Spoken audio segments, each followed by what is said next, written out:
क्या आप सोच सकते हैं एक ऐसा डाइवोर्स जिससे पूरा परिवार खत्म हो गया।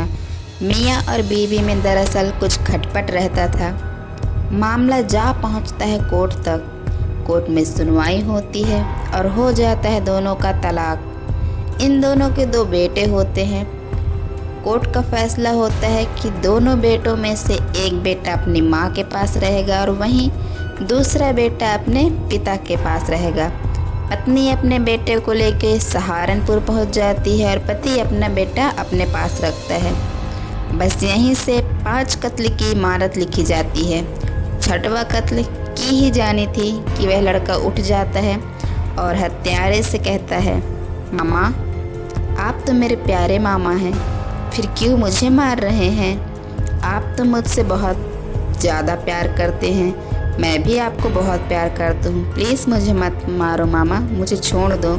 यह सब देखकर उस हत्यारे के मन में दया का भाव आ जाता है। उसके मन में प्रेम उमड़ जाता है और वह उसे छोड़ देता है। जब बात अदालत तक पहुँचती है तो अदालत में फैसला सुनाया जाता है। उससे पहले कुछ गवाही ले जाती है और इस छोटे से बच्चे की गवाही यहाँ बहुत काम आती है। नमस्कार, प्रणाम, स्वागत है आप सबका कलयुग के क्राइम हिंदी के आज की सच्ची घटना की। आज की यह सच्ची घटना है उत्तराखंड की राजधानी देहरादून की चक्राता रोड पर एक कॉलोनी है, आदर्श कॉलोनी। बात है 24 अक्टूबर 2014 की। उस घर की नौकरानी राजी घर पर जाती है। दरवाज़ा खटखटाती है लेकिन अंदर से कोई आवाज़ नहीं आता। बार बार बेल बजाती है, बार बार दरवाज़ा भड़काती है। कभी मालकिन बोलती है, कभी मालिक बोलती है, दीदी दरवाज़ा खोलो, मालिक दरवाज़ा खोलो। दीदी को आवाज़ लगाते लेकिन अंदर से कोई भी रिस्पॉन्स नहीं आता।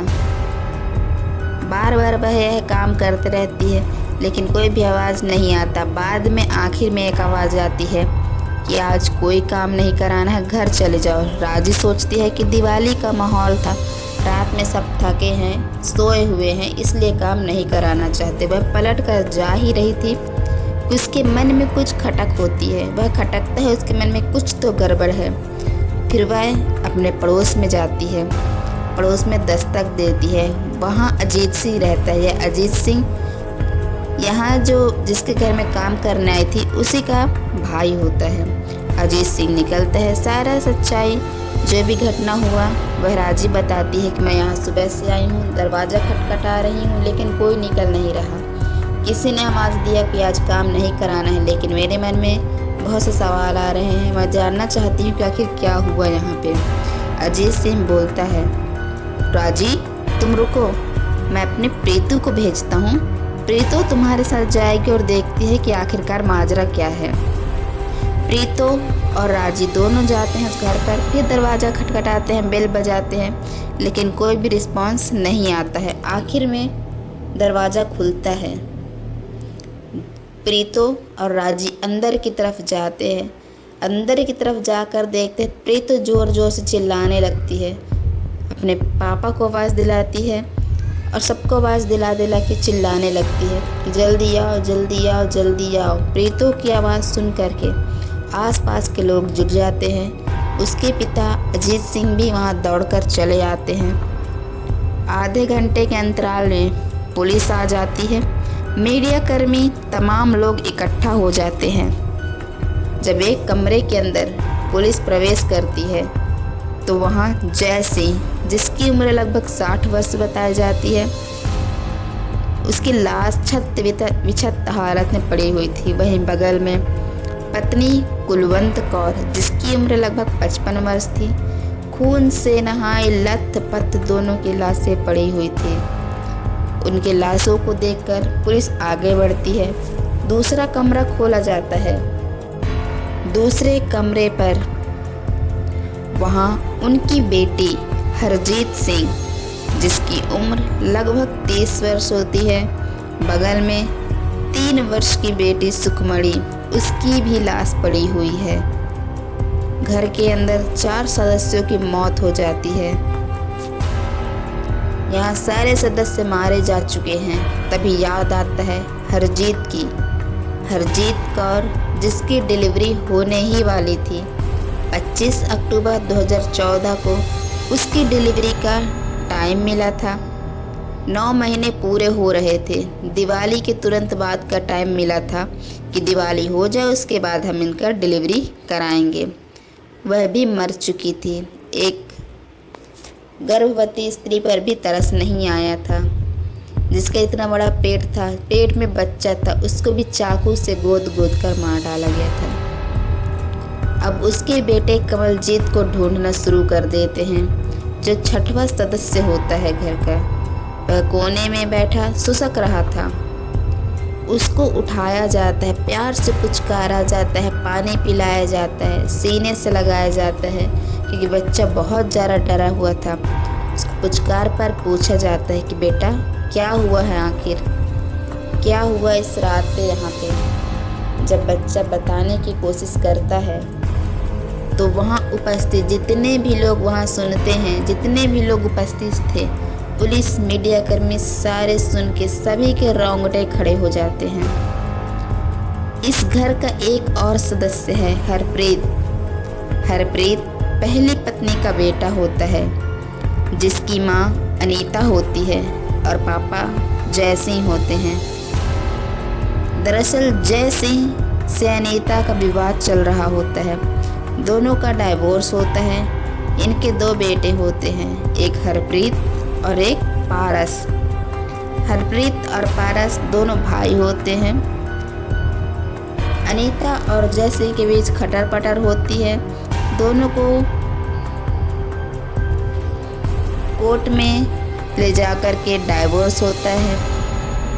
कोर्ट का फैसला आता है कि हरप्रीत अपने पिता जय सिंह के साथ रहेगा, जो कि एक होल्डिंग का बहुत बड़ा कारोबारी होता है, और पारस अपनी मां अनीता के साथ सहारनपुर चला जाता है और अपनी ज़िंदगी चालू कर देते हैं। यह घटना 23 और 24 अक्टूबर 2014 का बताया जाता है। इस रात दिवाली का होता है। दिवाली का रात यह पूरा परिवार दिवाली के जश्न में डूबा हुआ था। सभी ने दिवाली सेलिब्रेट किया, अच्छे से दिवाली मनाई, और फिर रात में खाना पीना खाया, पार्टी किया, और फिर जा कर के सब लोग अपने अपने कमरे में सो गए। एक दिन पहले ही अंसारी रोड पर जा कर के हरप्रीत ने एक धारदार चाकू बनवाया। वहाँ पर जो चाकू बनाने वाला था वह बार बार पूछता रहा कि आखिर तुम ये चाकू क्या करोगे, क्यों बनवाओगे। लेकिन हरप्रीत बोलता रहा कि जितना तुमसे कहा जाए उतना करो, इसमें जितना हो सके उतनी धार लगाओ। इस चाकू में बड़ी तेज़ धार लगवानी है, इसमें जितना हो सके उतना ही धार कर दो। आधी रात में हरप्रीत की आँख खुलती है। वह इसी घर का सदस्य होता है और इसी घर में रह रहा है। इस घर के अंदर जो सदस्य है वह सगे नहीं हैं। सगे भाई और माँ घर से दूर सहारनपुर में रह रहे हैं। उसके मन में था पिता उतना प्यार नहीं करते हैं, सभी मेरे सौतेले हैं और सभी मुझसे रूखे रूखे रहते हैं। उस रात वह 12 बजे पिता के कमरे में जाता है। गुस्से से लाल पीला अपने पिता पर 29 बार लगातार धड़ चाकू से वार करता है। वहीं 27 बार अपनी माँ, जो सौतेली माँ होती है कुलवंत, उसके ऊपर धड़ वार करता है। इतने से उसका मन नहीं भरता है तो वह जाता है दूसरे कमरे की ओर। दूसरे कमरे में उसकी गर्भवती बहन रहती है। उसे संभलने का बिल्कुल भी मौका नहीं मिलता, क्योंकि वह गर्भवती होती है, पेट से होती है। उसको उठ के भागने की उसकी कोई हिम्मत नहीं होती है।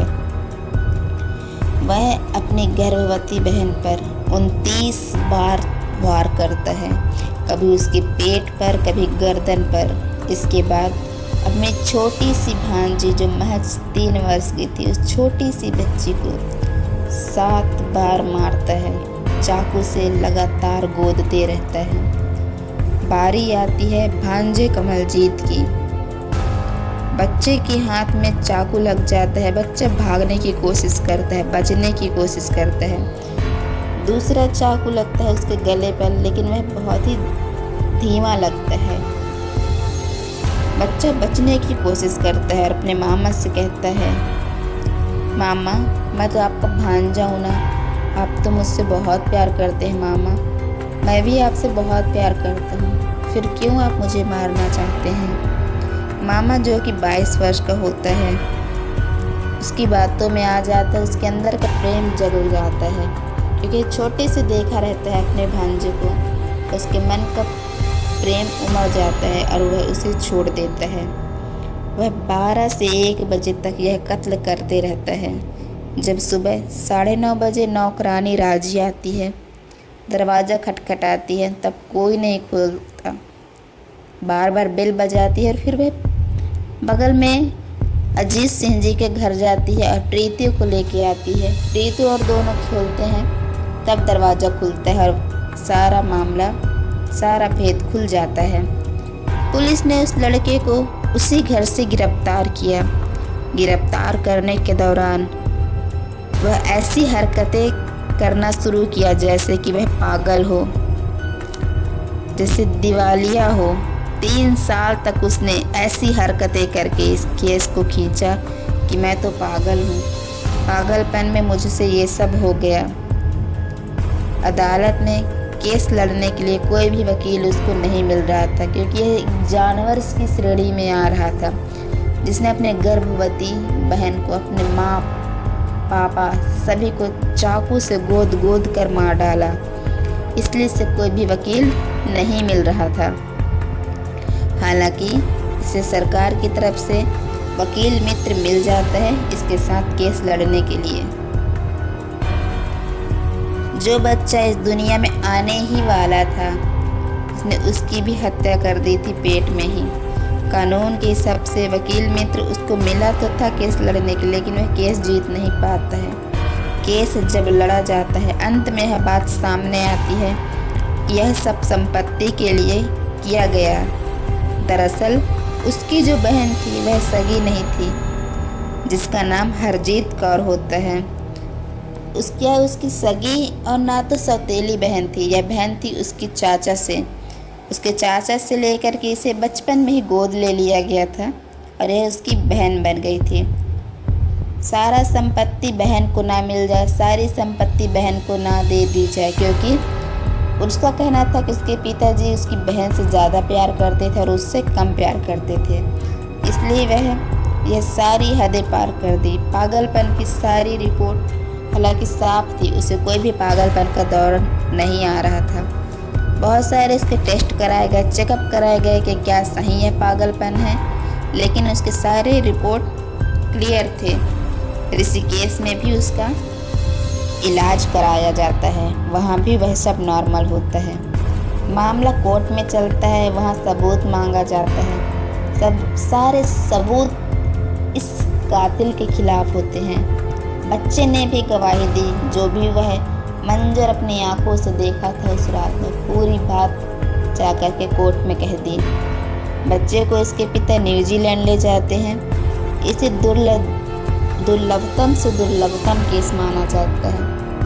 यह जाकर के इसका जो परिणाम आता है 5 अक्टूबर 2021 को, 7 साल बाद इस अदालत का फैसला आता है कि इसे फांसी में तब तक लटकाया जाए जब तक इसका दम नहीं निकल जाता, इसकी जान नहीं निकल जाती। उसके ऊपर 1 लाख का जुर्माना भी लगाया जाता है। तो क्या है कहना इस पूरे मामले में आपका, कमेंट में ज़रूर बताइए और ऐसे ही न्यूज़ के लिए जुड़े रहिए हमारे चैनल के साथ कलयुग के क्राइम तक के लिए। धन्यवाद। कल हम आपके पास एक और ऐसी सच्ची घटना लेकर आएंगे।